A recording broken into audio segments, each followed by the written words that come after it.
Hello, everybody, and welcome back to another episode of Chasing the Dream. I'm your host, Lily Rain Mihailovich, and today joining me is our first ever guest, my roommate, Rachel. Hello, everybody. Introduce yourself a little bit, what you do for fun, your aspirations. Yeah. My name is Rachel Harriman. I have known Lily for a couple months now, and I have been living in San Diego for a couple of years now. I originally came down here for UCSD and then stayed because I got a job after I graduated. Now I'm a scientist. Crazy, but not crazy smart. No, you guys, she's so smart. Like in college, she just wake up at 6 a.m. and study all day. Like she studied more than I go to work, and I work like 35 hours a week. That's crazy. You're big brain. Being a STEM major kind of sucks. But I got a good job afterwards, so it's not that bad. She's making a bag, but at what cost to her mental health? Yeah, no, literally. So today's episode is going to be about burnout, post-grad burnout specifically, and you're the first guest, so that's really how do you feel about being a guest on a podcast? Have you ever been on a podcast? I'm not gonna lie, it's my first time ever, but I'm actually pretty excited for this. Not only because I know you personally and stuff like that, but I don't know, I see a lot of podcasts and I'm like, oh, this looks pretty cool, so now I'm on a podcast and to be in one, to be featured in one. I mentioned the idea, and then Rachel's like, wait, maybe it'd be fun to start a podcast. And I said, you know what, be on my podcast. If you like it, start your own podcast. Yeah, I just need to say good things and not get canceled, and we're good. We won't get canceled. No. But all publicity is good publicity. Yeah. You know what I mean? Even bad publicity. Yeah. So it's fine. Yeah. No matter what we say. Yeah, no, we're going to be fine. This is going to be like PG. I'm like, we're not going that crazy. Okay. So for the first part, we're going to be defining burnout. Like, what is it exactly? And why do we go to university nowadays? Speaking from personal anecdotes. Now, to define burnout, burnout is a syndrome conceptualized as resulting from chronic workplace stress that has not been successfully managed. It is characterized by 3 dimensions. It's characterized by feelings of energy depletion or exhaustion, increased mental distance from one's job, or feelings of negativism or cynicism related to one's job. So it's a pretty complex idea of when it comes to it's burnout. Built up over time. Yeah. You don't get burnt out in a week. You get burnt out over the course of a couple months, couple weeks. It's a whole thing. Yeah. But why did we choose to go to school? Because that's the number one reason we're burnt out. And then it's like what followed school is because we went to school. So it's just, it all stems from college. Yeah. Do you want me to go first? Yeah, go ahead. Okay, so when it came to choosing college, I feel like in today's day and age compared to 30, 40 years ago, having a degree right now is so important for financial reasons. Because there's this idea of you work and you work and you work and you work for 4 years towards a degree. You're dedicating so much time, effort, whatever. And then when it comes to graduating, you're expected to get this good paying job and stuff like that. And I think when we enter college, we think it's going to be easy to do all of this. And I don't think anyone's actually fully prepared for how rough college could get. For instance, when I went into college, I thought it was going to be not similar to high school, but I thought it would be more sunshine and rainbows. Yeah. And then my first semester in college, I was studying like crazy. And I'm not I was not academically driven when I was first in college. And I don't know where this academic drive came from to be a crazy studier when I went to UCSD, but because I started at community college, and community college is kind of more laid back. And when I started, I was oh, I'm spending 20 hours outside of class, studying. What the hell? Waking up at 6 a.m. No. She's a better student than me. Literally, I drank so much freaking Starbucks that I had over 1,000 rewards. Yeah. Stop, I didn't know this. That's crazy. And what was sad about that was I didn't use them because I was fucking stupid. Okay. Oh, wait, I'm not supposed it's okay. to cuss. Okay. You're allowed to cuss. You're allowed to cuss. But now inflation hit the Starbucks rewards. Yeah, no. So now it takes, I think, 500 stars to get a free drink. Yeah. But it used to be, I think it was 100. I actually think it was a couple thousand, but I'm going to downplay that. Anyways, continue. No, and when you're in college, honestly, you're not even thinking about what you want to do in the future. You're literally like focusing on the present at that moment, because you're like, oh, I have an exam, oh, I have an assignment, oh, I have homework. Like, you're not really thinking about like, oh, what do I want to do in a couple years? Because like with college, like for instance, when I was in college, I was working almost full time and doing school, so there was no free time to really like explore your hobbies or explore what you really want. Like, I'm gonna be honest with you, like the only reason I pursued like chemistry and biology was because like I know it pays well after college, and I wanted to be a doctor, but that's a much different story now. Mm-hmm. And the drive for being a doctor is like, it's not there. Like, you will go crazy in debt, and you will not like be a happy camper. It's not worth the sanity. No, literally, like medical students have like the highest like depression rates out of any other like Least amount of sleep, and you're overworked to the point where it's like you're not even getting like, yeah, once you do your medical school, you go into residency, but then residency is like what, like $70K a year, but you're working like 60 to 80 hours a week. And then like, how do you expect them to be happy? Like, yeah, you know what I mean? But I don't know. I chose to go to school because I was like, I wanted to be a medical student and make money. But now that's just not the case. You also wanted a better future for yourself, is what you came from. Yeah. So, like, you worked so hard because you didn't want to be, like, what produced you. Yeah. That makes sense. Yeah, exactly. But then it's just so ingrained in, like, society. Like, go to college, get your degree. Mm-hmm. And then, like, I don't know, get a job, marry someone, have kids, all this stuff. The whole 9 yards. You're just like, I can't even think of what I'm, like, doing tomorrow. I don't remember what I had for breakfast. I literally don't. Actually, no, I do. We had black market today. That was fun. I was like, I remember that. It was like that was short-term memory. Yeah. And then the reason I chose to go to school is because my parents had a gun to my head. I dropped out of university for a little bit just because I wanted to go and do like a blue collar career. I wanted to work as an electrician in Hollywood. I had a contract ready for me to sign. It was like a 5-year contract. I would have started at 17 an hour and escalated to 75 an hour by the year of 2024. Bro, you would be making bank. Like, you could have bought a house by now. Seriously, I could have bought a house in Burbank with that money. But my parents said, you can either go pursue that and we have nothing to do with you, or you can go to university and we'll pay for the whole thing. So I chose to go to university because the whole thing was paid and I only had $2,000 in my bank account at the time.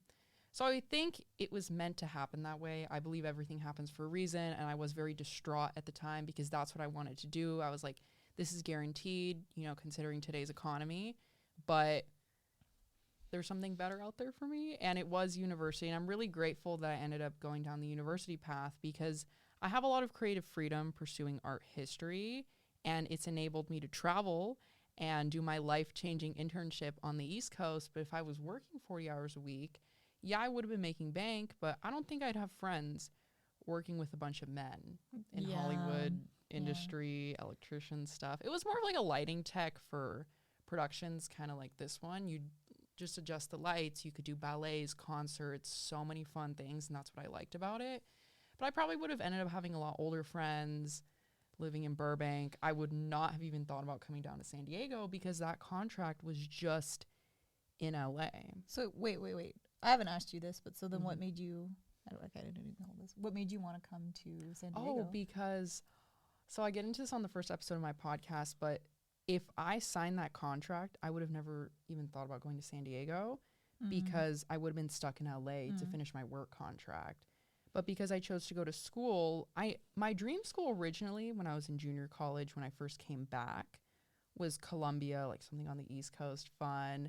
And then I did my internship on the East Coast and I realized I don't like the top 10 universities. I don't like the price of the top 10 universities. And they're just very prestigious and out of line. I've learned, like sitting next to those kids and I'm like, wow, I'm glad I don't go here. It's fun to visit and to do internships and to present, but to actually be in that system is crazy. And I'm so much happier down here in San Diego.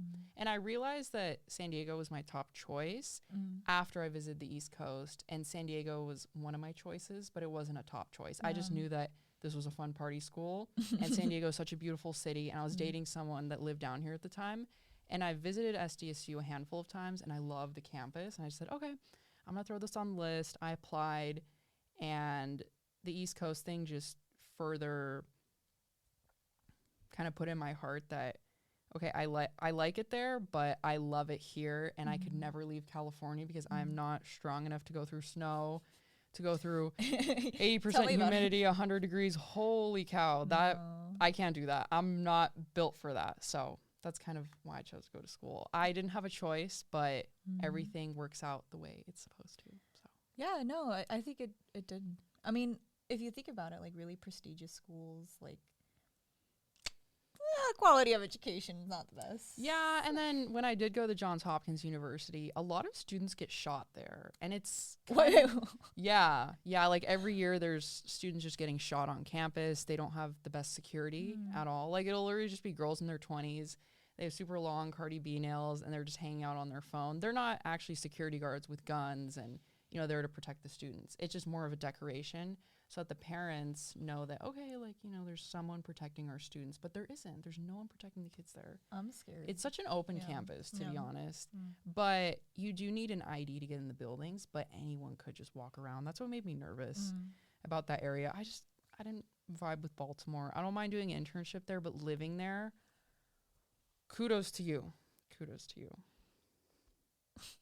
Yeah, I'm like, I'm good in San Diego. I can walk around at night and it's fine. Yeah, like, no, that's crazy. I like occasionally, yeah, I'll bring a taser or something, but like it's not that deep. Like here in San Diego, people are so chill and relaxed. Like, yeah, I love that about people here. Okay, and then next we'll get into the different types of burnout at our colleges. Do you want to go first or me? You go first. Okay, so something about me.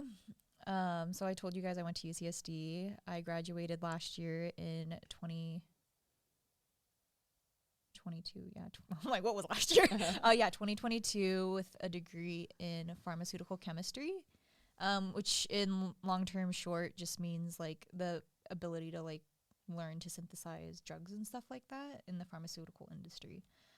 So not to put like scary words out there, but it's like organic chemistry on crack. And then I got a minor in environmental systems because I, you know, care about the environment and it's important and, you know, it's probably going to outlive us. But anyway, I didn't really use that part. So at UCSD, I think a lot of people give it this like notion that it's this like really prestigious school.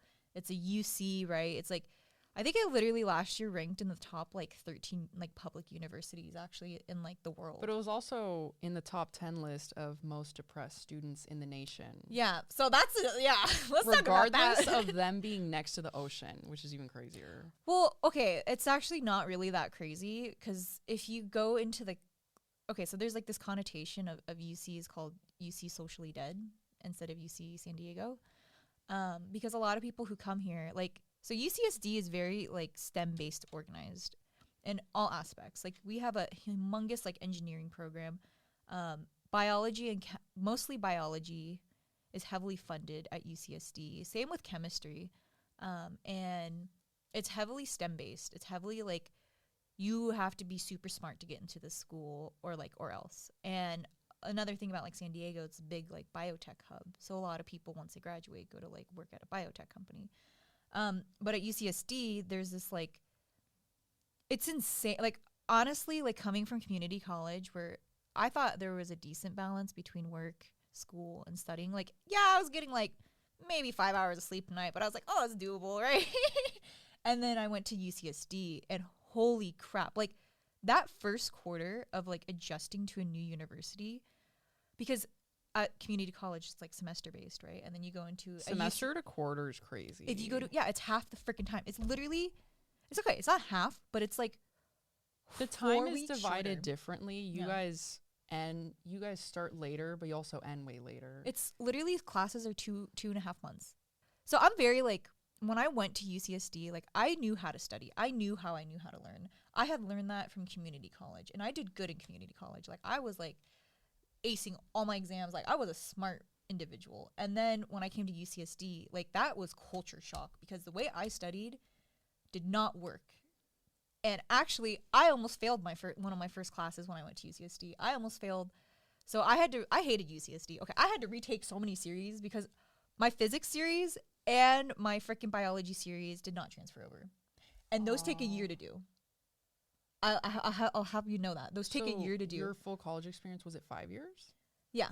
Oh, wow. But that's a different story. I'll Mm-hmm. So technically it was 5 years, but the first year I was like pursuing like not like really science stuff. Yeah. Well, we had the same path because Yeah. I was doing set design. So we Yeah. both have a 5-year college plan, which is also another It's reason acceptable why to we're be in close. college for 5 years. Yes. Or even 6 Or or 6. 7. Or you could even be 30 and going to college. Like, it is acceptable to do college My at mom any went to time. college for 9 years. Yeah. Trust the process. Don't let that 4-year freaking notion get to you. Exactly. But anyway, back to UCSD. So at UCSD, the quarter, like, so my first quarter, I said I almost failed physics because the way I had studied was at community college, like, your professors will give you concrete defined examples of like how to study, what to study, and they will tell you exactly what to study. And you go to UCSD and it's just like a multiple choice system of what you get. There is no, outline for an exam. There is no like learn these topics, learns this. And what I hated about UCSD, oh my God, you would go to an exam and you had never seen the stuff before. You had never Wait, seen did you those guys problems. have cumulative exams or? No, we had cumulative exams in the final exam. Not cumulative. We had it where it's like, 1 month of like worth of work was for one exam, and then the next month. So it's not like cumulative. The final is cumulative. Oh, that's still kind of annoying though. Yeah. You sort of cumulative final because in the semester system, nothing is cumulative, Yeah. or very rarely will it will be. Yeah. And anyway, so like I didn't know how to study because I literally like had my first exam. I got like a 30% on it, and I was just like, I was like, are you serious? Like, how is this possible? Like, and I was like, okay, this was not the memo that I thought I was gonna have here, because I was doing fine in like my other classes. So at UCSD, like the STEM based courses, those teachers don't care. I remember I went to talk to this professor and ask him questions during his own office hours, and he literally, I asked him a question and he's like, I don't know, go ask your TA. And I was like, and you're getting paid the big bucks here? Like, and so this is a lot of like, not all professors, like I will say I've had some professors that know their stuff inside and out, but if you think about it, it's like, it kind of like burns you out a little bit, like, because it's like, how do you feel bad because the professor doesn't even know it. We need to fire the professor and just have the TA step in. Yeah. And I feel like another thing, the reason why like I got really burnt out with UCSD was like I was like academically excelling at community college, and then going to UCSD was like, ugh. The community college to 4-year pipeline is real. No, it's like UCs in general. Like, it's ridiculous. Like, UCs, I'll have you know this if you want the real tea, or you probably already guys know this. UCs are so research based in terms of like any aspect. But like the reason why they get money is because these like PIs and these really notorious like heads of like certain departments do research, do publications, get funding, because research is a really big part of UCs, because UCs are very like STEM based and stuff like that. And if they get the funding right, then the funding, they have money to do kind of whatever. And what's my train of thought? Wait. Well, you're saying that they get the funding. Yeah, no. Oh, yeah. So UCs are very like money oriented. For profit. Are they? They're for profit. Like, yeah. Because they're for profit. Private, Yeah. No. They're public.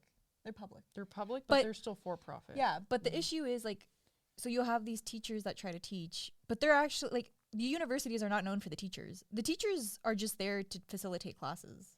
What they're really there for is the research. And that's what people don't understand when they go into a UC. They're like literally like, there are professors in the undergrad classes where they have no clue. I mean, they have clues because they're in the like field, but they're not like experts on that class. And so then people wonder why, like, oh, why is this teacher crappy? And it's like, yeah, I get he's human and stuff like that, but like, don't teach a class when you don't know it really. Yeah. You know, like, and then it falls back onto you as the student to understand it. Mm-hmm. And a majority of my time at UCSD was spent self-teaching. Yikes. Like almost, if not 90% of my time was See, that's why I won't become a professor, because I'm a really good researcher, but I don't think I'm great at teaching things. Because especially like you could do research in one field and then they need a class to be taught in something totally different. Like, you don't know that subject matter. That wasn't your dissertation. That wasn't your research focus. That's why we have bad professors, because they're not teaching their specialty essentially. Yeah, no, I mean, in the upper divisions it gets better, but like, because they have PhDs and they're teaching their subject matter that they know everything about. Yeah. But the lower division, I don't know what went wrong. It literally, they're called weeding out classes. Like, they are known to weed people out. Like, if you can't use your brain and study on your own, you're gonna get weeded out. And then a lot of people who go into like a university, like at least with UCSD, a lot of people I knew, if not a majority of people I knew, we were all like pre-med. All of us were pre-med. Like, we all were like, yes, let's do medical school. Let's do this. Let's do that. And like, oh my God, like to do that though, like, I didn't even, I'll be honest with you, like I did okay at UCSD. I didn't do amazing. But how romanticized was the med school path? Oh, so like I was so like sent for it. Like I literally, guys, like I would study from like 6 in the morning. Like I stopped actually attending classes because I realized how useless those classes were. And because the university had this thing where you could like watch recorded lectures, I just watched that on my own free time because I did not absorb a single thing in class. And maybe it's ADHD. I don't really know why it's like that, like why I couldn't focus in class, because in science you go through these like crazy processes and pathways, and it's like realistically like nobody will pick this up in a class. Like you need to go at it and digest it on your own. So I stopped going to class. I only went for exams. Or sometimes professors talk really slow or they talk really fast, and it's just easier to essentially just listen to a recording through headphones and to be able to speed it up or slow it down. And you can digest it how you want to digest it. Or some people find it easier to read the PowerPoints or the notes. No, yeah. And I don't know, like the mental like toll it takes on you to be a good student is hard. Like I find I validate myself a lot through my academics when I was at UCSD. But after a while I was like, you know, who am I pleasing here? Like who's giving me the praise? Like nobody, just myself, right? Yeah. And I realized like, okay, maybe it's not worth it to be studying like 40 hours a week plus trying to go to classes, doing labs and stuff like that. Like there came a point where I had really dark, like I still have really dark eye bags.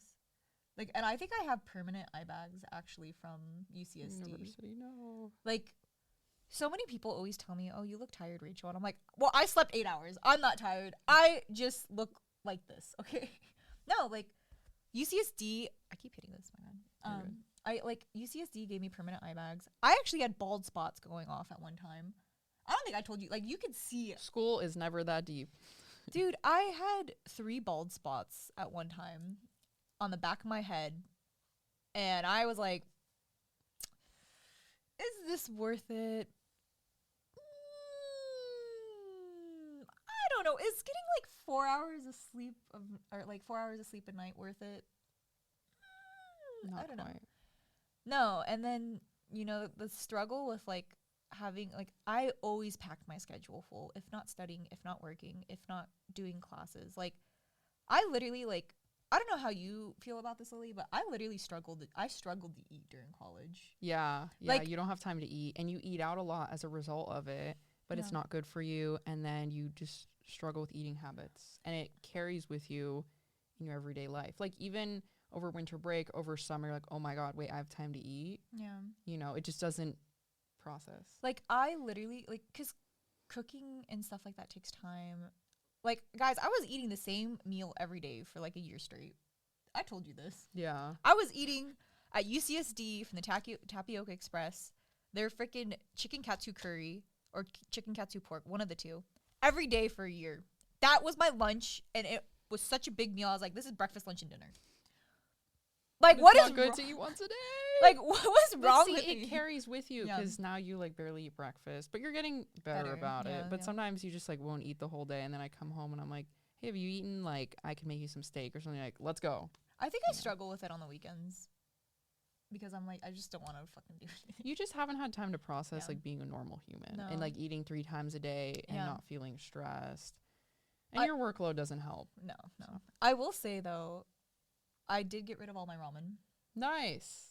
But also eating ramen was a thing. If I was hungry, I'd eat, which do not recommend. And it was good ramen. It was not like that Maruchan ramen. The sodium just drives me nuts. No. Like I eat ramen and I feel like so parched. Oh, no. I don't know if I told you this, but because I ate so much ramen and that chicken katsu curry, I literally had migraines from how much I would study. With the coffee I was having. Does a lot of sodium give you migraines too? I would literally have right here on my forehead, you could see my head throbbing. That's crazy. From how dehydrated I was. Wow. And I was like, I don't know if this is a good thing. It's not worth it. Okay. I guess now we'll get into SDSU burnout. We're more of a work hard, party hard kind of school. You guys come to our school to have fun, get turned up, but we also work really hard here. So there was just this connotation, this stereotype that SDSU, it's a hardcore party school. And it is. But I think what isn't talked about within that stereotype is the fact that I have not been to a school that is this academically challenging. I was on the East Coast, and this is hitting different. Like, I was at a top 10, but wow, this was built different. So when I was in junior college, like I was saying, the junior college to four-year college pipeline, you're taking exams in community college where they let you bring an index card. You guys are sitting super far from each other. The professor stands at the front. There's no proctor. I've never cheated, but it's not hard to cheat. Yeah. It really isn't. And honestly, half the time my exams got moved online. So when they were online, I used my notes because why wouldn't I? And then when I got here, I get into this dark room. We have to study 40 images, 3 essay questions, and then just random questions, cumulative questions from that point in the semester. And out of the 40 images we're asked to study, they choose 5 to 8 to actually quiz us on.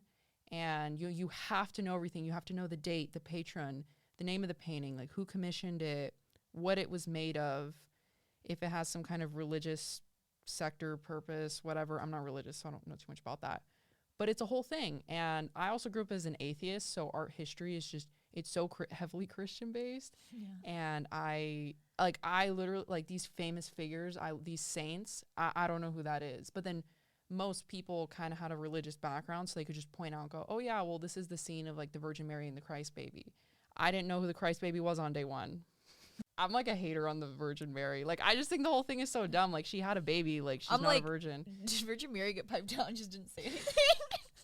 Like, she's like, I'm a virgin for life. I'm sorry. But, so pretty much my first art history exam midterm, it was the hardest thing I've ever done. I got a D on it. That was so embarrassing. But I knew half the material. I got like a 63.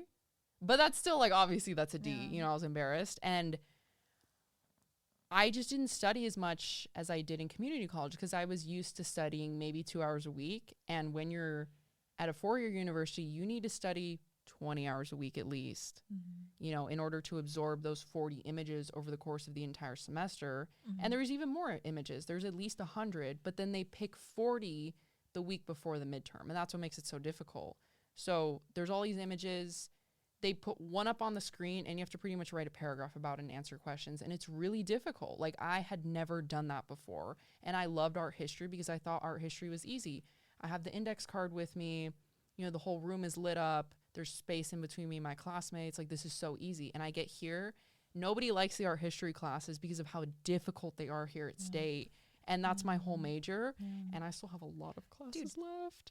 Honestly, like, it has surprised me, like, because I see you studying all the time. Like, it has surprised me of how much things you have to do for an art history class. Because the art comes last. You have to study this entire history of the people, focusing in on, honing in on their religion, what was going on at the time, why they created these art. You have to study these rich families that commissioned all the art too. And then finally they get to the art and they talk about it for 10 minutes. It's mostly history, and then, you know, they insert the art when they can. But we have to know everything about the art. But you have to know the background to know everything about the art. It's a whole thing. Art history is not as easy as it sounds. We are not just lollygagging and painting all the time. No. We are working just as hard as the econ, math, business, med students. Preach on that. No, literally. Yeah. I look at your pictures and I'm like, how the hell do you see this? But okay. Or this one night I come home from work, my eyes were just drooping into the book, and it was just the textbook open. Rachel's like, you're built different. You're built, like, there's so many times, guys, I have like walked in the living room in the morning and seen her just passed out, like, with her I forgot about that, with their like note cards everywhere, and I'm just like, I'm so sorry, Lily. The note cards on the floor in my bed, they're crumpled up, they're everywhere. I'm just like, I've never been on that level. Like, at least when it came to me, if I didn't know it, I didn't know it, and that's law. Okay, I started trying to discipline myself and Yeah. going, if you don't know it by 11:30, do your skincare routine and just go to sleep. Yeah. Wake up in the morning, study it again. However, I think some of the burnout here also just stems from work, and I'm used to working 35 hours a week and then not going to school as much, not having to study. So when I came here, it was just a whole transition. I was paying my bills, but then I wasn't getting the grades that I came here to get and that I needed to pass. So what ended up happening was I've been working a lot less and studying a lot more, and I ended my first semester with all A's. Yay! So, oh my gosh. Big ballin'. That was the hardest thing I've ever done, but I'm really proud of myself, and I'm Yeah. like, you know, if I can get all A's my first semester, the rest is going to be a breeze. I know exactly what I'm getting myself into. I guess another thing that led to burnout at SDSU was not having a social life and having to work so much. What's so crazy is I've met so many people here who play around with daddy's money, and it's frustrating because they get to live on campus. Their rent's like $1,300-$1,400 a month, and they work at Shake Smart 10 hours a week. Or they're working at Starbucks and they're just screwing around. And I'm like, wow, my rent is cheaper than yours. My living expenses are probably cheaper. I don't have this money to play around with. I have to clock in 6 days a week to pay the bills. Yeah. You know, there's nothing to fall back on. And I really want to join this weightlifting club and, you know, join the art history club and do all this fun stuff. But I don't have time to have a social life because when these clubs meet is when I have to work at night. I can't work in the morning. I have to work at night. And then these clubs are meeting at 4 p.m., 5 p.m., 6 p.m. I work a 5:30 shift, you know, and I'm there till 10:30 at night, and I have a paper due at 11:59. People don't understand, like, why don't you have time to text me back? Why don't you call me? Trust me, if you went through a day in my life or you watch my TikToks where I go through a day in my life, you're like, holy cow, you get up at 6, you go to the gym. You know, I want to eat healthy and have a balanced life. So I do make everything fit, but the discipline you need, you can't get sick. You can't fall, you know, down to anything. Like, you have to be at everything on time, and having discipline is so difficult. And I feel lazy, you know, a lot of the time because if I don't get one thing done, then another thing doesn't get done. It feeds into another thing, and then I don't get this paper done. I just feel so unproductive, but I need to tell myself that you're just human and things happen, you know, and that's okay.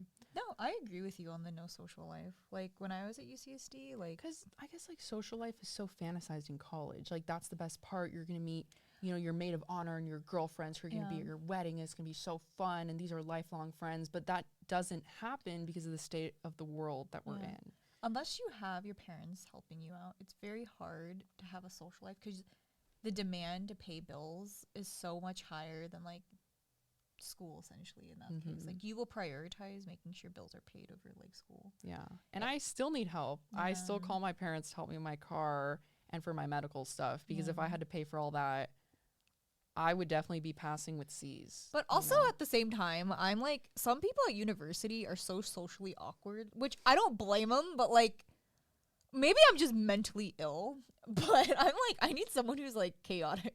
Yeah. And if you're not on that level, like, See, I'm not that talking social, to you. but I'm still easy to get along with, and I'm not awkward. Yeah. You know, but there's some people, I don't know, they still have a job and they're awkward. It's kind of weird. I know. And you're just like, where's your social skill? You're getting paid to socialize. Like, learn to socialize. For the second part of the podcast, we're going to be talking about post-grad burnout, the shift from the 60-hour college week approximately to the 40-hour work week, not having time to pursue your passions, becoming an adult, and realizing that reality kind of sucks. So talk about working in biotech post-grad and how that has affected your social life, your day-to-day, your aspirations, depression, mental health. I'm like, get into the thick of it. Yeah, but I'm like, I'm perfectly fine, guys. I'm just crying on the inside. I think the one thing that shocked me the most upon graduating UCSD was finding a job, actually. So I had a job technically when I graduated, but it was for an internship that I had previously worked throughout the year. For that last year I was at UCSD, but it wasn't paying well. I literally was getting paid $15 an hour to synthesize chemicals and purify them. Like, these were not like chemical. I would have ran for the hills for that salary. And it was like pharmaceutical. This was like a pharmaceutical company. So these like drugs weren't actually administered to like humans or anything like this. This was for like research purposes and like testing on animals and stuff like that. But I remember like doing this and I was just like, damn, this is no bueno. This is not like what I want to do. Were in you life. thinking, is this all there is to life? Like, I Yeah. don't want to do this. No, literally, because like, I mean, my whole chemistry degree was based upon synthesizing chemicals, so it wasn't like a big brain type of thing for me. It was just like, oh yeah, you add this, add that, whatever. But it just gets boring after a while, because I had worked there for like 6 months, and I was like,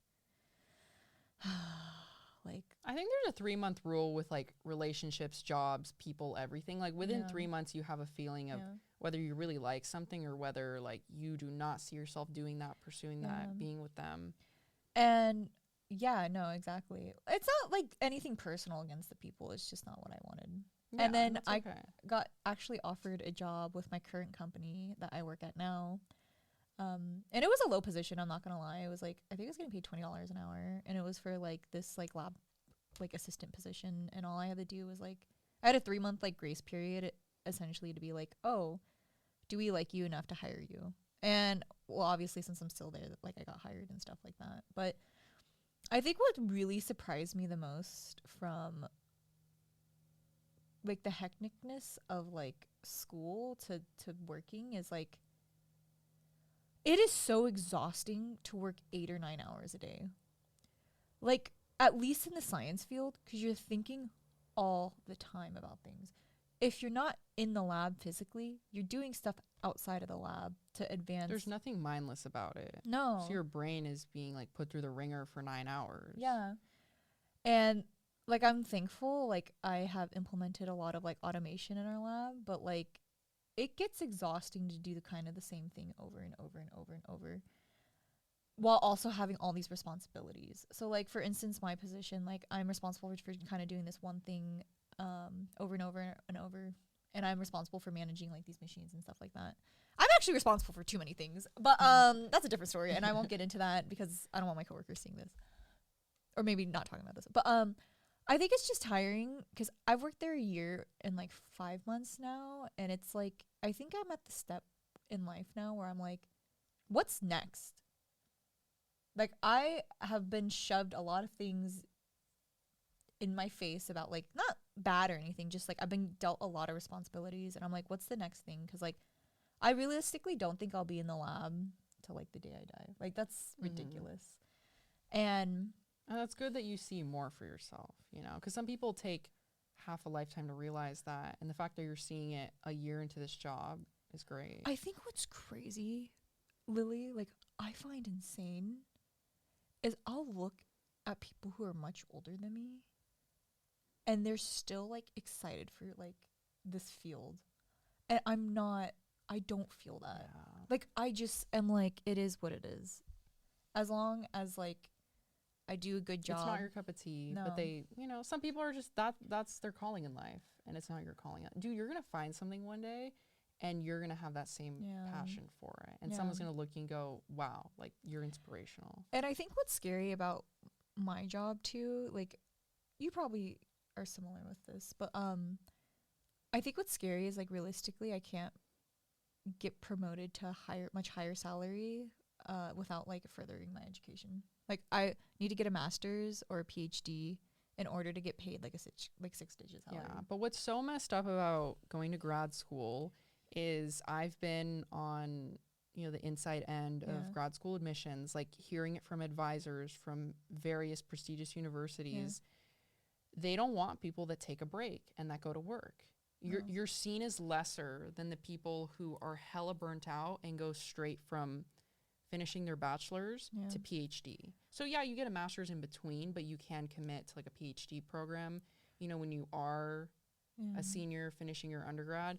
But the fact that they value just people who are young and unoblivious and to mindless. What's going on. And it's so sad to see them like fall into that trap and then leave the PhD program not even halfway, like a year or two in, because they don't realize what they're getting themselves into. Academia is so glorified and glamorized, and that's not the way it is, and that's not the way it should be. You shouldn't be making $20,000 a year for working 80 hours a week to become tenured and to write your paper and to do all this. Truly, I think what's scary about academia is there's two sides to it. There's like that glamorized side that you talk about, but then there's also that not glamorized side. And I think what's really hard that I'm experiencing right now is like, do I want to do more school? Like genuinely, like UCSD. Because it's a good thing. Yeah. But the logistics of it aren't good. No. At all. And like, yeah, there's like there's a good side where there are good people who will want to help you and stuff like that. But it's like you have to find those people, and that's hard. But to commit to a PhD program to have a terrible PI, you're going to be miserable. You're not going to want to finish. But then there's people who get very lucky and they have a good PI and they enjoy their PhD program. But how likely is that? Yeah. And I think what's also tiring about, like, I don't know, I feel like I'm overthinking like my life at the moment about like. But that's the beauty about schools. Like, yeah, you can always go back. But if you do go back as an older adult, you have to work 10 times as hard and really prove that you're dedicated. Yeah. And what does suck about getting older is it's not as easy for you to retain information. Yeah. I have a mind of a goldfish now. Like, to go back to university is so difficult. Like, you have to work 10 times harder than the 20-year-old that's sitting next to you and just soaks it in like a sponge. Yeah. I mean, I still don't really soak it in like a sponge, but I definitely soak it in better than the lady sitting next to me with grays in my performance art class. You know, she's a sweetheart though, but I don't know how she's doing it. So another thing that I think that's associated with like graduating is the fact that, okay, let's like break down your day, right? Like you probably wake up at like 6:37, okay? Then you like wake up officially and you're like out of bed, out of the house. You probably made breakfast by 8.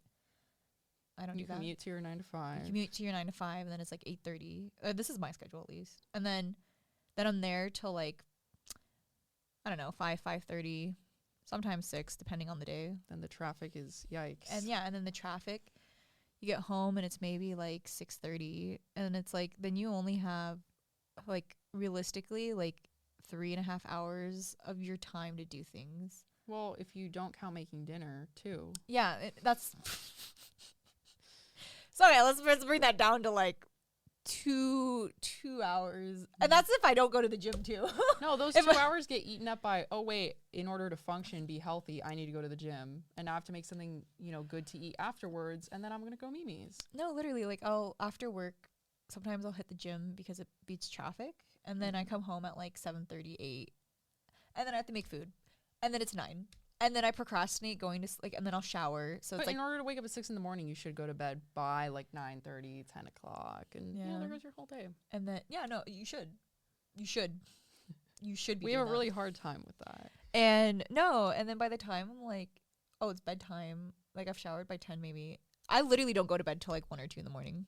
And then I wake up at 6. Because you want to just do something mindless for a little bit. You want to read or like watch YouTube, watch some TikToks, go online shopping, because you can't do that the whole day. Like we need breaks in between existing to just see. That's the only reason why I like university, is because I'm in and out of the house all the time. I have little breaks in between things. Like, yeah, I work really late, but in between my last class and my shift, I have an hour and a half. So I could work on that paper that's probably due at 11:59, or if I don't have a paper due, I could study.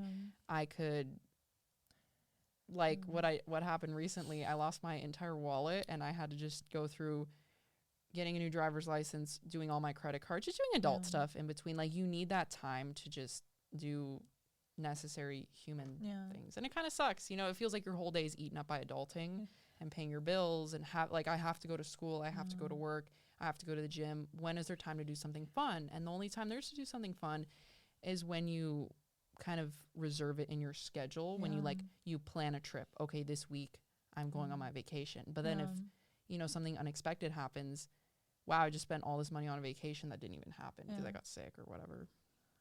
I think what's hard too is like, because we have 2 different schedules, kind of. I mean, we're both really busy people. I'm in and out of the house all the time, and then you're gone all day. Yeah, and because I'm not home usually till like, it depends on if I'm depressed that day or not, but I'm not usually home till like, I don't know, 8 or 9. Yeah. And then I'm so tired. Like, one thing I hate about a 40-hour work week, how are you supposed to go grocery shopping? How are you supposed to do laundry? How are you supposed to like clean? How are you supposed to do all of this stuff that is basic necessities in life? Like, I literally get scared of going to the doctors because it will cut into work time. No, that's what I like about working at a restaurant, though, is because we have an abnormal schedule. So I could go to the doctors when it's not busy at like 8 a.m. on a Wednesday, or I could go to my dentist appointment and do all that stuff, or Yeah. I could go grocery shopping at 10 a.m. when all the old people go on a Tuesday, and it's really nice. But then when I worked a 9 to 5 when I was 18. I worked at a nursing home. It wasn't exactly 9 to 5. It was either 6 to 2, 11 to close. I was probably there till like 9 or 10 p.m. Yeah. Like I worked a lot of overtime when I was there. And I remember even if I worked an opening shift, I would get home and go to sleep because waking up at 5 to go to work is exhausting. Yeah.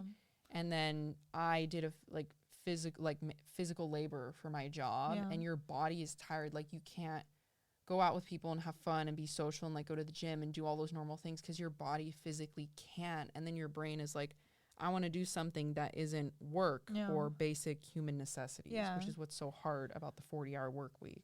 Dude, like, it's ridiculous. Like, I literally went to urgent care on my lunch break on Tuesday. That's really... No, I thought your boss let you go early, and I was like... And I texted her, I said, oh, if you're coming home, just a heads up, someone parked in our spot. Nah. And she didn't come home, and I was like, ain't no way she went on her break. Yeah, I went on my break. He was really nice about it. He's like, take your time, do whatever, right? Yeah. And I was like... But the fact that was the only time you could go. So I went, and then I when went you back work- to work. when I you couldn't work- walk. When you work a 40-hour work week, you can't call out. No. Like, it's not like working in a restaurant where someone could pick up your shift, and there's things you have to do. You want to talk about not calling out? So, like, I'm someone who... Okay, I'm not a big germaphobe, but I don't usually get sick. Okay? Mm-hmm. I only get sick if someone around me is sick, which is how it goes, right? But, like, I hardly get sick. Like, I have all this medicine I don't use. I don't know why, but... When I had a UTI, she pulled through. Yeah, And I'm I had just- a cold, like, everything. I'm just the mom, okay? And I have accumulated over, like, 100 hours worth of sick hours. Oh, wow. But you can't touch it unless you're sick. And you have proof. And You really have annoying. not even proof, but you can't use it for vacation time or anything. You can't be like, oh, I'm going to go on vacation. Can I use my sick hours? Like, it's ridiculous. It's a crime. I have 100, literally, I hit this month 100 hours of sick time. And I have 40 hours of PTO, which I'm taking We time get off. 12 hours of sick time a year in the restaurant industry. But I've also been working a year and a half, so it could be different. No, like every year, like you max out at 12 hours. So that's 2 days. 12 hours? 12 hours. Well, because every shift is 6. Jesus Christ. And that's like one job. They're And like, then you the other can- job is 10. I did not know that. No, That is seriously, so yeah. sad. They Oh don't my care about God. sick time. No, like yesterday, I had a raging infection and I wanted to call out of work, but Yeah. it's a busy Saturday. Like, I can't just not do that. So I went to work with a raging UTI and I still had to pull through and go to work. It just sucks. Like, urgent care isn't open till midnight, which I Yeah. think is a crazy concept. But Yeah. the fact that you have to work in order to survive and neglect illness Yeah. is just bananas to me. Like, Yeah. dude, she's limping and she's going to work at her job where she has to stand up and do things in a lab. Yeah. You know, like, you shouldn't have had to go to work at all that day. You should have just been like, Rest. Friday, Yeah. take the whole weekend, figure it out, go to a doctor. I think it's just in my mind. I just, like, I'm so dependent on in my, like, position that I work in. It's like, if I don't work, But that's the problem, like, Things go universally, is like behind. everywhere is understaffed. yeah. It shouldn't be the end of the world if one person calls out of a restaurant. Yeah. You know, and they have proof to back it up. Yeah. Or why do you need proof that, I don't know, I have a tummy ache or something? Like, it's Yeah. not that deep. Yeah. But I guess we can go into, like, working in a restaurant and that type of burnout because, so I loved working in a restaurant when I was, like, 17 to 19 and a half-ish. When I first started is when I was at the nursing home working 40 hours a week. And the only reason I liked that was because my paychecks were fat. I was making $1,300 biweekly, Yeah. and I felt so rich, and I bought all these things that I wanted, and I went to Alaska, and I got to travel for a little bit because I lived at home. Like, I didn't really have to pay bills, so I just used my money towards materialistic things. And as I got older, I was like, oh, materialistic things don't make me happy, but I like making a lot of money and working a lot. Yeah. So then I went back to community college, and I worked less, but I made tips. So I ended up making more money, which was really cool. My best friend was like, hey, you can make $100 a shift. You know, that's like a Chanel perfume every shift pretty much. And this was a couple years ago when $100 per shift went a lot further than it does today. Mm-hmm.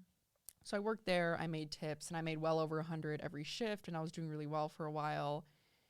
And I like that job, my second restaurant job, working at a steakhouse, because it felt like a video game. Like, it was fun the whole time I was there. Yeah.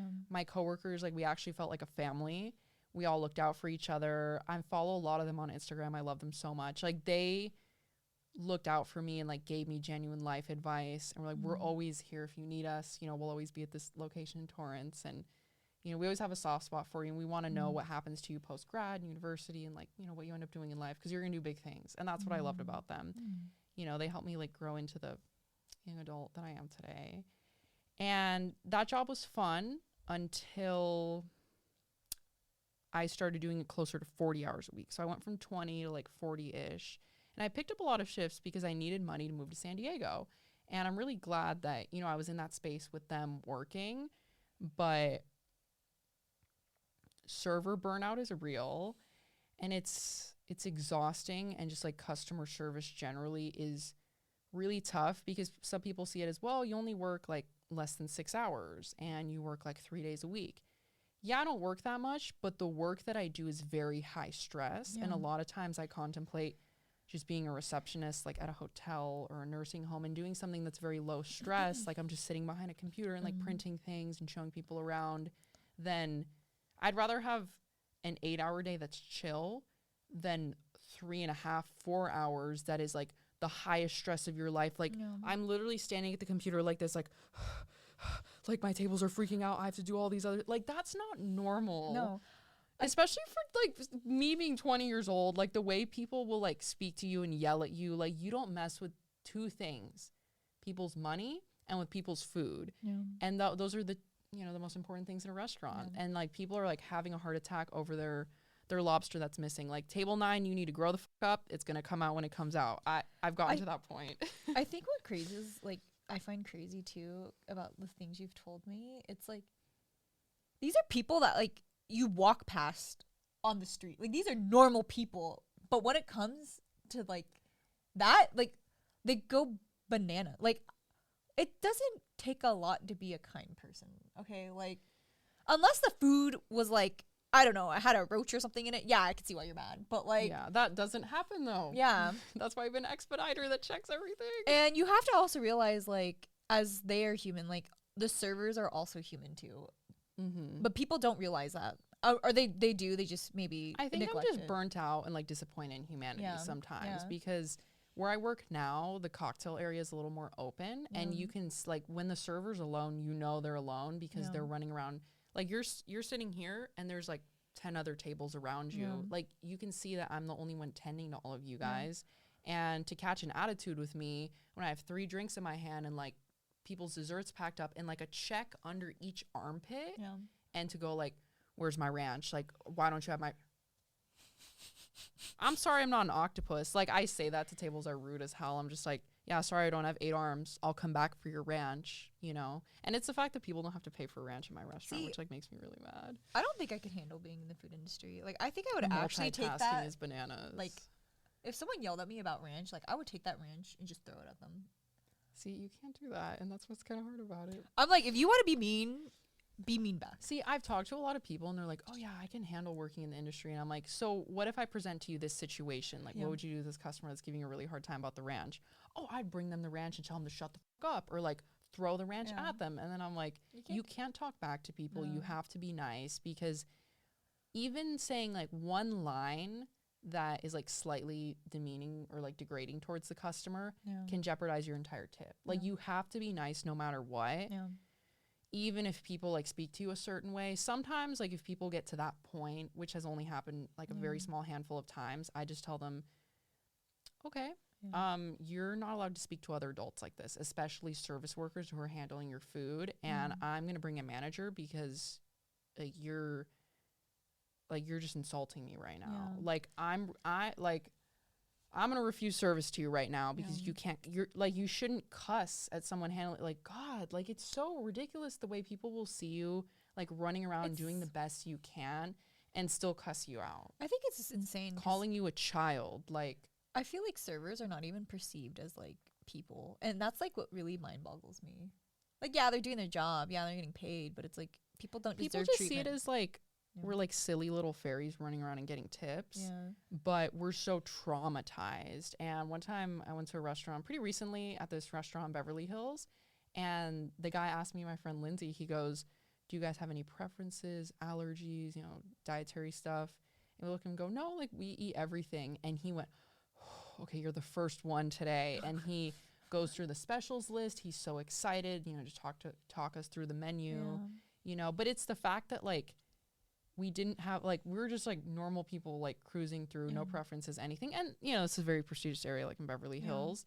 He was just relieved. And I was like, I'm glad I could bring him some relief, but I can't imagine the people that walk through these doors and give him hell. Because he looked young. And I think he told us he was 23.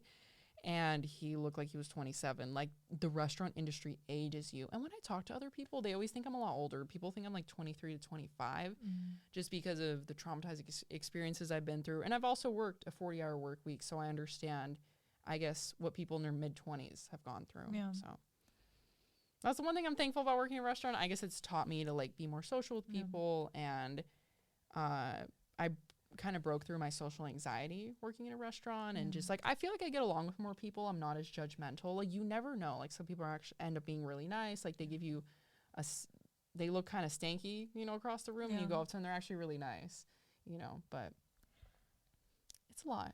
Yeah. This industry is very exhausting. And then, you know, having to go to school, like, the only time I can work is beyond 5:30, and if I have to work 5 hours, I'm there till 10:30. It's like a 20-minute commute back home. I haven't taken a shower. I haven't eaten. I smell, and I have a paper due at 11:59. Like, this industry is not built for the weak. And like, especially yesterday too, one of my regulars came to my other job, and he, like, I felt bad because I didn't have as much time to talk to him, and he went up to me afterwards. Like, he tipped me 30 on 80. Like, he was so nice.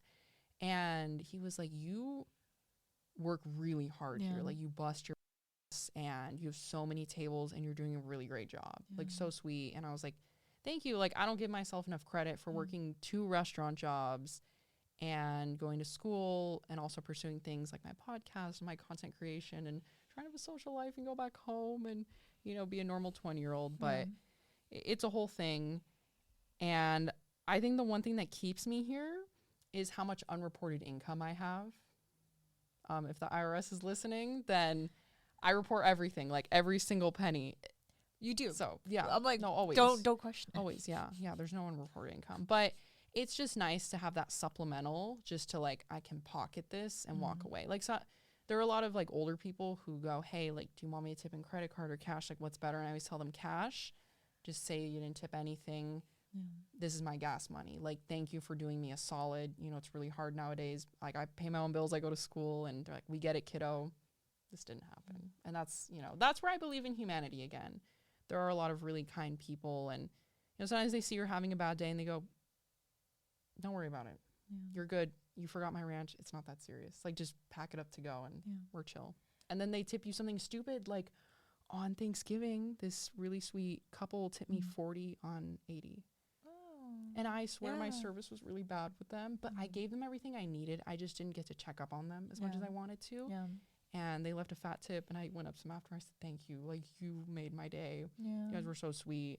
I took forever to get to them, but it was just like, there are good people out there. No, there are good people. There is definitely good people in this world. You just have to find them. You just have to weed through it, and it kind of sucks. Like, 8 out of 10 people you will see suck in the industry, and then 2 make your whole week. And then you're like, you know, maybe this life isn't so bad. And I always want to be that, like, 2 out of 10 people who, you know, I see a young server struggling, and I'm going to tip them 35% because I get it. You know, so. No. And you also have to think of this, Lily, like, you're probably not forever. It's not forever. Like, genuinely, like, because you're in school, this is what works around your schedule right now. Like, once you graduate, you hopefully will find something better. I could work a job during the day that doesn't drive me bananas. Everything is like temporary. Like, realistically, if you want a better scenario, it just takes time.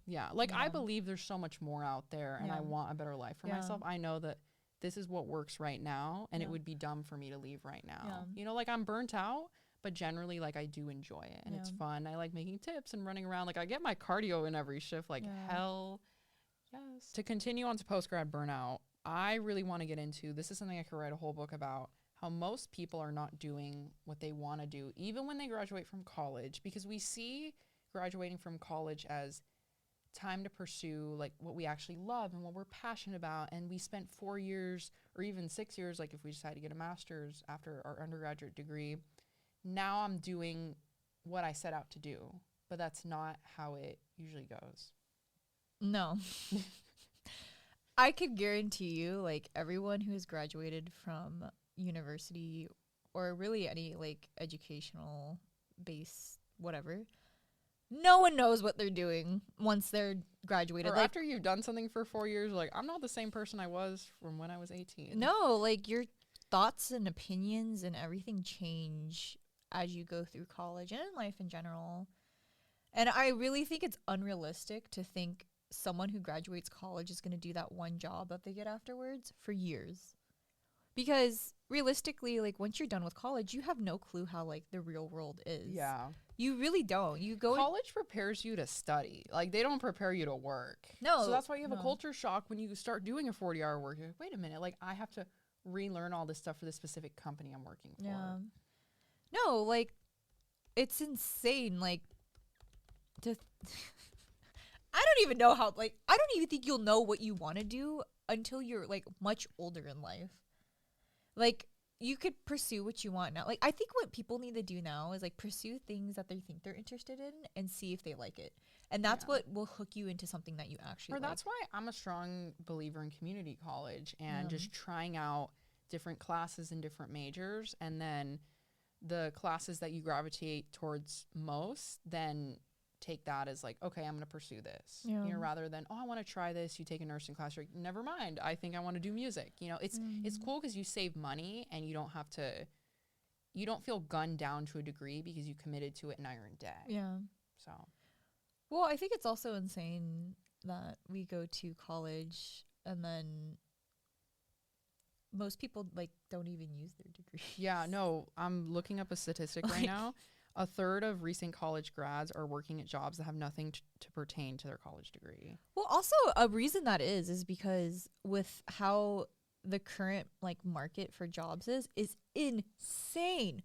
Oh my gosh. I was looking up, like, jobs the other, like, month or so, and I saw a posting on, like, I think it was like LinkedIn or Indeed or something like that. And you look at it and it was, the requirements were having a master's degree, which is like, okay, fine, sure, that's what they want. Like highly coveted research position, okay. And it paid minimum wage. There was a job posting at a museum down here in San Diego because I was trying to get out of the restaurant industry upon moving here. I was like, you know, maybe I should do something art history related. And there was a position open at an art museum to work on like some 14-month research project thing. So you're kind of hired as an assistant researcher and, you know, there are people above you and stuff. They wanted you to have a master's degree, to be almost completed with a master's degree, and to work 40 hours a week to commute to one of the really rich, wealthy neighborhoods. And the pay was $15.50 an hour. Like, that's insane to have such high, like, and you know what's insane? People apply to it. That's what's insane. That's what's insane. We need to take a stand. No, like, it's like we are so desperate for jobs because of just how, like, the world works right now. Like, inflation is, it's like it's sky high, right? Like, and people are willing to apply to anything to get a job, even if it doesn't pay well. But I think the difference between like San Diego and other cities too is everyone works 2 jobs here. Or everyone works 1 day job and then they always have a side hustle. A lot of people do nightlife jobs, which I don't blame them for. Like, a lot of guys I've dated were like, oh yeah, I still bartend, or I bartended through most of my 20s. And now I can, you know, continue this job because I got promoted. And now I make a living wage. But when I got out of college, I still didn't make a living wage. And it sucked, you know, so. No, and it's like, and you know what's even funny, like, or sad too, is like you'll have these people with, like, college degrees unable to get, like, a job of their choosing because most places this day and age, they put, like, a posting for, like, seeking, like, college graduates, no experience, like, needed. And then they're like, actually have 5 years of experience in this. Or they want some really niche certificate. Yeah. And you're just like, yeah, let me just work from when I was, like, you know, before 18. Or, like, no, seriously. Like, or, like, yeah, let me have been, like, 13 years of experience. Yeah, let me start working when I was 6. Like, Make it make sense. You know? If I knew how bad inflation was, I would have not bought American Girl dolls as a kid and put that money towards a down payment on a house. In 2008, I would have bought a house at 9 years old. I would have not asked my parents for a Club Penguin membership. No, like it's ridiculous how like expensive like things are in this day and age, and that's also why like people don't do what they want to do because everything costs money. Mm-hmm. But then it's like I said before, you have to try things out and see if you like them in order to see what you really want to do in life. So we're always kind of getting on each other about our Amazon addictions. But Rachel worded it to me this one time. She said, you know, if it keeps you from killing yourself, then it's worth it. And that's kind of how I justify it. Sometimes we do buy stuff that we don't need. Yeah. But, you know, maybe capitalism isn't so bad when, you know, that really cute workout set you saw on TikTok comes in the mail and then you feel like such a baddie in it. And you're, you know what? Like, maybe this was worth the 10 hours of work I had to be able to afford this, but it's cute and I'm trendy and it's on TikTok and like, oh, it's so cute, whatever. But no, Amazon is like straight serotonin to the brain. Like that comes in like a day or two. You get what you want and that's I have really high expectations from other companies now. If something comes in 5 to 7 business days, we're done. I don't even want it anymore. Yeah, it's like I wanted it like a week ago. Amazon, I think, made our instant gratification worse. No, it did for sure. 1,000 times worse. Like, you know, you go to like I hate like shopping because I feel like in this day and age, like people are freaking crazy at like stores. Not like crazy, like as in like they're crazy. It's just like people when they shop are in this like panic mindset sometimes, and you could feel it, like especially like around the holidays. Like, oh yeah, oh my god, I went to Thanksgiving and I had to like pick up like I think it was like rosemary and butter or something like that, and you just feel the panic amongst everybody. But it's not like usually that bad, but you could sometimes sense like for instance when I go to like TJ Maxx or like Home Goods on the weekend, you could sense that everyone there is like, it's just this vibe that gives me anxiety. Like I don't know how to describe it. Like the lines are long. Problem with it is these people work 9 to 5s and they don't have time during the week when it's kind of chill to go do something that's fun or pick up their groceries. They have to pick up their groceries at like 6 o'clock at night when the grocery store, like it's crazy how the grocery store gets at like 6-7 p.m. It's just a panic all the time, and it's because we don't have time like in between jobs or you know have a break. Like Europeans have like 1 or 2 hour breaks and they're like chilling in between work. Like they could go out and take a walk, get lunch with a friend, and then come back to work and they're relaxed. They don't work as much. Their work-life balance is so much better. We don't have a work-life balance in the United States. No, we don't. I mean, I feel like I use the weekends to just recover mentally. But even when the weekend is over, we get Sunday scaries. Oh, I get the Sunday scaries so like bad. Really bad. Like, I get it really bad. I thought I had them in the... No! She showed me what they really are. It used to be worse when I was working for someone else. And I was just like I had like chest anxiety. Like I told you, so how I accumulate stress is through 2 things. I'll either get like this glitch on my brain where it's due to like dehydration and probably the fact I'm overthinking. And I get like really bad chest pain. And Sundays give me chest pain. Not right now. I'm chilling. But like give it to like 7 or 8 and I'm like like, I'm like, don't talk to me. I don't want to do anything. Like I want to relax. And then I'll stay up till 2 a.m. and then go to work and wake up at 6. Perfect 4 hours of sleep. And then I wonder why I'm so tired. And I'm like, let's reevaluate that. But what's so hard about, you know, our whole workday being eaten up by like doing normal human basic necessities is the fact that when we do have time to pursue our passions, we'd rather just kick back and do something mindless, like watch TV, bake something, read a book, whatever. Like we don't actually have time to pursue our passions. And a lot of people will say, well, you're being lazy. And, you know, if you have 2 hours, that's better than like 20 minutes or whatever. But we're not always going to be motivated. And that's why discipline sucks. And I don't know, like when I've had to edit my podcast or like videos and do my content creation, I do it at weird, uncanny times of the day. I'm like editing a vlog in the freaking waiting room at the urgent care. It's just kind of dumb, like where I have to get everything done. But when you really love something, you will sit yourself down and you're going to get it done, set deadlines for yourself. I am motivated by having a vision board. I love waking up and seeing that every day and going, I'm going to be this famous model and my content's going to go super viral and my podcast is going to go crazy. Like, I have so much to aspire to in life. And I think if we didn't have this belief that we deserve a better life and that we're not going to be stuck in these jobs forever, then we wouldn't see that, and we wouldn't have positivity, and we wouldn't have this desire to go further and to pursue what we're actually passionate about, because we know that this is temporary. But a lot of people don't wake up and realize that their situation is temporary until it's way too late. And I'd rather have this realization at 20 than have it at 29 or 39. No, literally. Like, I think the one thing that truly we're not going to have a midlife crisis because we're aware. I already had mine. But after I graduated. Quarter life crisis. Yeah, there we go. 25. Quarter. So for the third part of the podcast, we're going to talk about moving forward, positivity, pursuing our passions, things that we're looking forward to. I think it's important to live in the present because, as one of my old coworkers would word it, one time I asked him, I was like, well, why do you, think, like, why are you so nice to all your tables? And he looked at me and he said, that could be their last meal. They could walk out of this restaurant and get hit by a car. So you need to treat every table like they're your family. Yeah. You never know. And that's kind of how I started being nicer to people too. But at the end of the day, like, we could walk out of here and get hit by a car. Like, this could be our last moment. Not that it will be, like, knock on wood.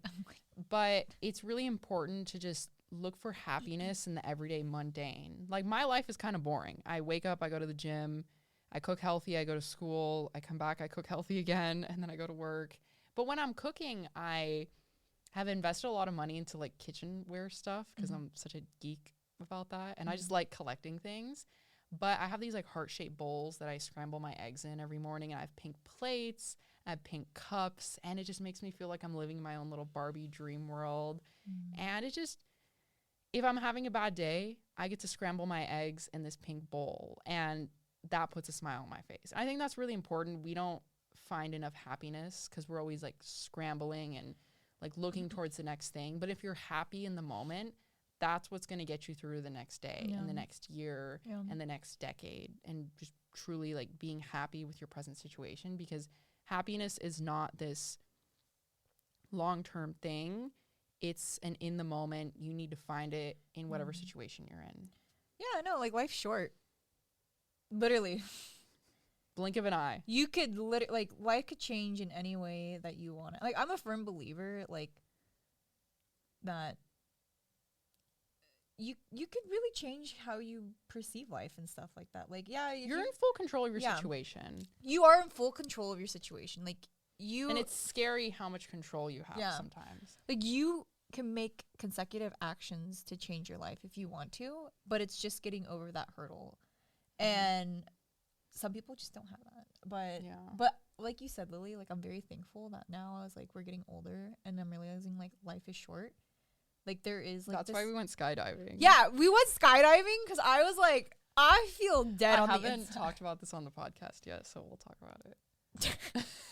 So we were having boy problems, like, roughly a month. Like, around the same time. Yeah, so we both had catastrophic boy problems. And then we went to the beach one Sunday. Rachel was like, like, let's just listen to the ocean and chill, like, Torrey Pines. So we went, and on our way back, I said, I want to do something crazy to end the year. Like, life's too short. I'm about to turn 21. I want to do something crazy. And I mentioned skydiving. And I was like, am I crazy for that? And then she said, no, I've actually always wanted to do that. So I said, okay, I'm going to get my work schedule next week. And then we'll book it the day I get my schedule. And that's what we did. We booked it the day I got my schedule. And we went skydiving by the border. No, it was a lot of fun. Lily died a little bit, but it was all good. Oh my God. So I was being a tough cookie the whole time until probably, so we jumped out of the plane, and then after the parachute came out, whatever, that's when I started to feel nauseous, and I was like, I think I'm going to throw up. And the guy was like, just breathe in and out. We're not going to spin around anymore. And then by the time we got to the ground, I was like, and then we made it. So instead of, like, putting us in a car and driving us back to where we took off from, they just told me to walk. And then I walked. It was fine. They gave me some 7-Up, and I threw up. And I was, like, laying in Rachel's car. And then I threw up in her car twice on the way back. It's fine. And she was fine. Like, I can't do that kind of thing alone. I was just so nauseous, and my body was like, oh, my God. And then I had an appointment with my psychiatrist afterwards. And then she's like, okay, so, you know, your doctors told me, like, she thinks you might have depression, like, your anxiety is getting worse. So, you know, like, where are you mentally? And I was like, well, I just went skydiving. And the psychiatrist, oh boy, she's crazy. Like, maybe she's a little bipolar too. I felt it was so funny. I literally gave you your ice pack as you're talking to your therapist. Yeah. She's like on the video call. And I'm just like keep putting it behind your neck. And I'm like, does she see my hand doing this? Like, it's fine. But she was really nice. Yeah. Like, I opened up Yeah. to her and she was like, you know, we're going to give you a mood stabilizer because you're a little bit crazy. And that's okay. So.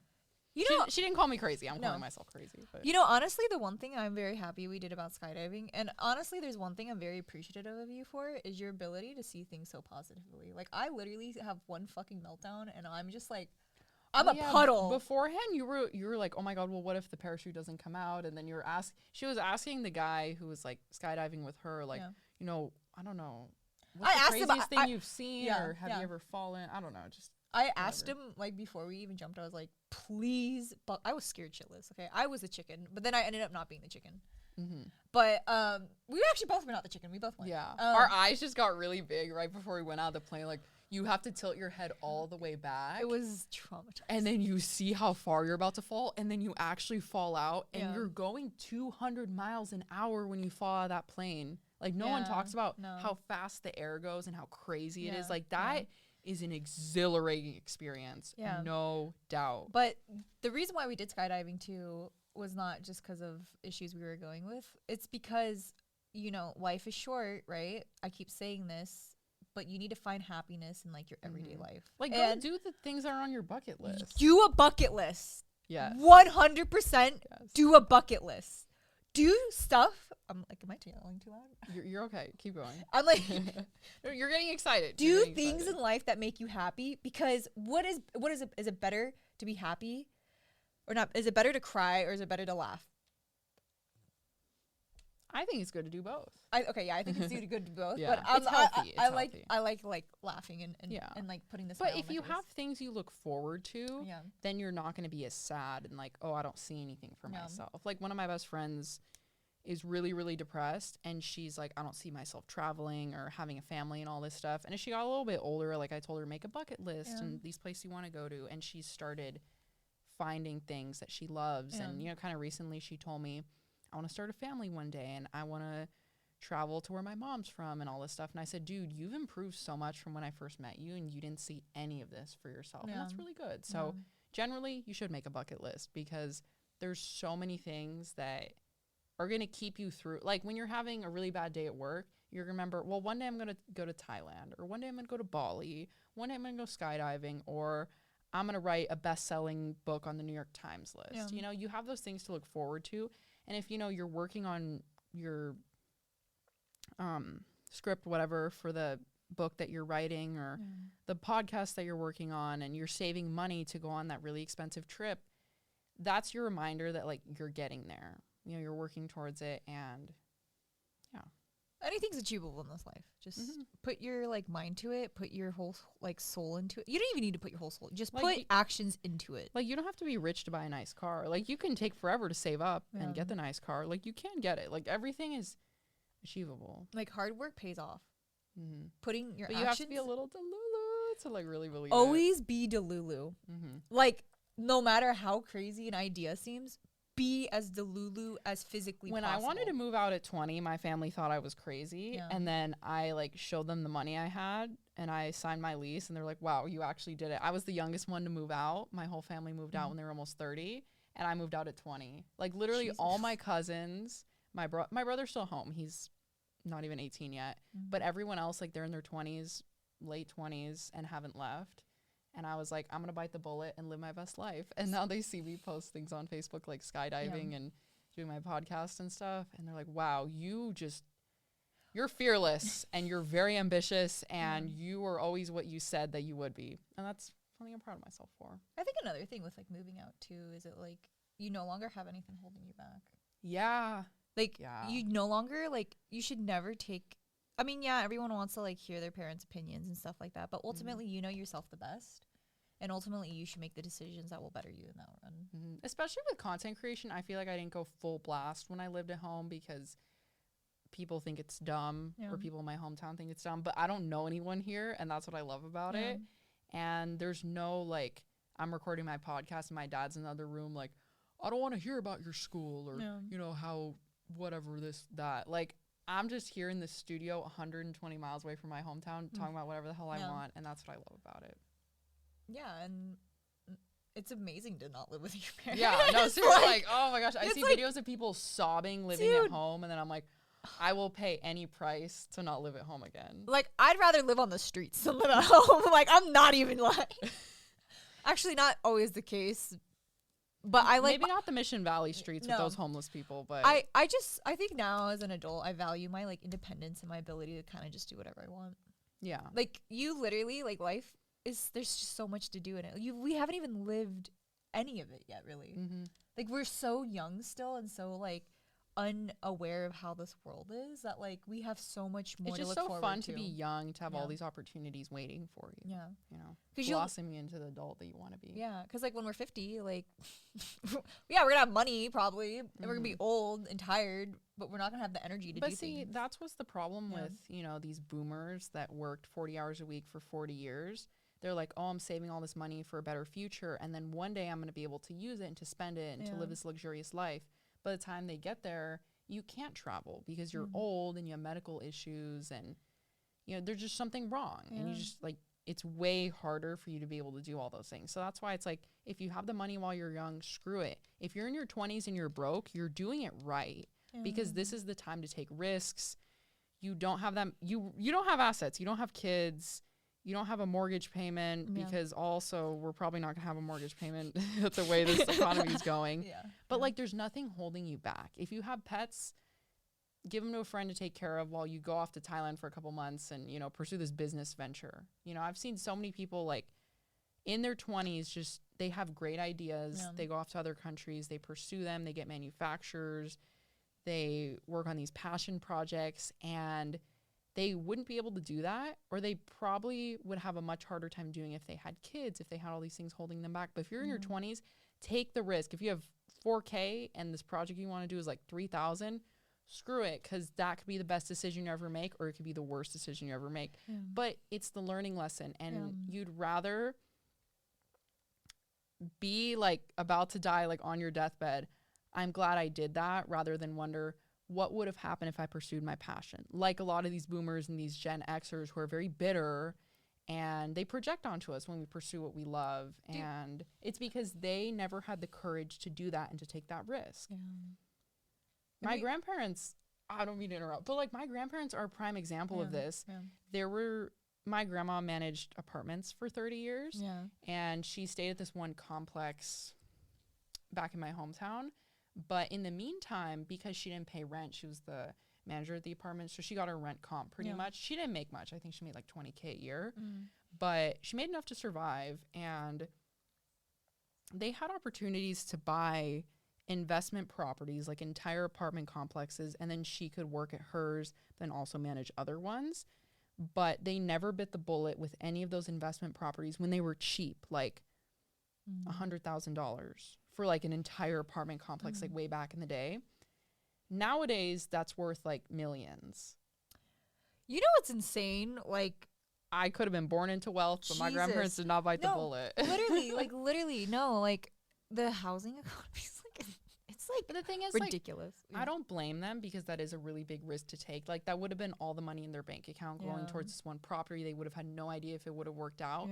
But what got me is when my dad told me this happened not once, not twice, but 3 times. They had opportunities to buy these really cheap properties and to take care of them. And then they said no every single time.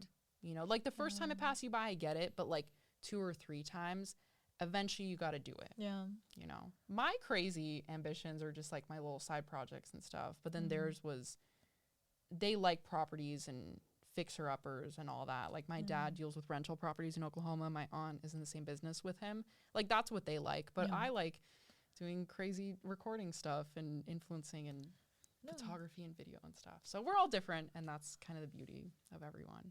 Yeah, everyone has their own little, like, gist of things. Yeah. So I'd say that's the end of our episode about burnout, post-grad burnout, college, the UCSD versus SDSU burnout status. How did you like being on your first podcast? On Chasing the Dream. I feel like I talk a little bit too much. But I don't know. I mean, no, maybe but I I'm like crazy. this. I realize how much I like having guests on after talking to you, because sometimes I'll talk about something and I think it's nonsensical, and then I'll stop and I'll start over, and I try and reword it like 4 times. Yeah. But I think I've only had to stop like maybe twice while we've been doing this. Because I don't make you nervous. Yeah. Yeah, I know. I'm like, we lived with each other Yeah, for like I just 7 feel months. comfy around her being here. But then sometimes when you're recording something on your own, it's really hard to sit with your own thoughts, and you start overthinking what you're saying, especially when you have headphones where you can hear everything so loud. I kind of like this, though. It's kind of cool, though. Yeah. You're hearing your intrusive thoughts. I literally hear my own intrusive thoughts when I'm like listening to this, because I'm like, cool. I feel like I'm not even speaking. I'm not going to be as crazy because I can hear myself. Oh, I'm crazy. But I'm happy. I don't think I'm getting canceled on my first podcast. I have always wanted to do a podcast or like be on one. She's brought up some really good points that I think are going to make really good clips that have potential to go viral, like on TikTok and stuff, because there's stuff we've brought up about the schools that we go to and just like the 40-hour work week that are very valid points that, you know, like we've gone through these things and a lot of people agree with us, but people our age like are kind of afraid to speak up sometimes because it goes against like social norms. You know? Screw the system, be a rebel, and do what makes you happy. Exactly. Life is short. Exactly. Like literally be the devil in today's day and age. In Get a good the tattoo. Get kiss the tattoo. That person. Quit the job. Literally, you could get run over tomorrow, like my coworkers. Literally, no. It's like you never know. So live your life to the fullest before you can't. That's a great way to end this. I'll see you guys in episode 3. All right, goodbye, everybody.